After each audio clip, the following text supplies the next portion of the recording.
Good morning. I hope everyone had a great night's rest as you were all tuned in to Lorenzo's Early Morning Coffee Podcast. Now, this is a podcast for art historians and enthusiasts from all around the world where we get to discuss our favorite thing in the art community. Now, for those of you tuning in for the first time, I am your host, Lorenzo Rodriguez. You can find me at the Museum of Contemporary Art in San Diego as I am an historian there. And today's topic, we will be discussing Jacob Lawrence, another famous African-American artist. As last week we discussed Jean-Michel Basquiat, and we received a lot of positive feedback, so we will continue this little series. Now, the first question we got was, what is one of the most interesting features of the Migration series by Jacob Lawrence?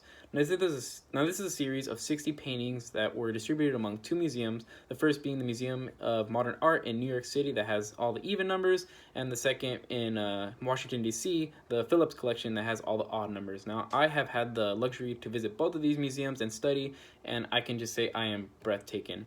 The way they display Lawrence's work is beautiful. Lawrence used beautiful geometry and colors, and the way he placed figures to describe the migration of African Americans from the agricultural South to the industrial North. Now, one feature that is very important and that I took away from this was the way he had titled these poems or documents. He had used poems so that you could visually see the art and see the poem, and it would just connect, and it was beautiful, and I loved it. The second question is, how does it impact African Americans today during the COVID-19 pandemic?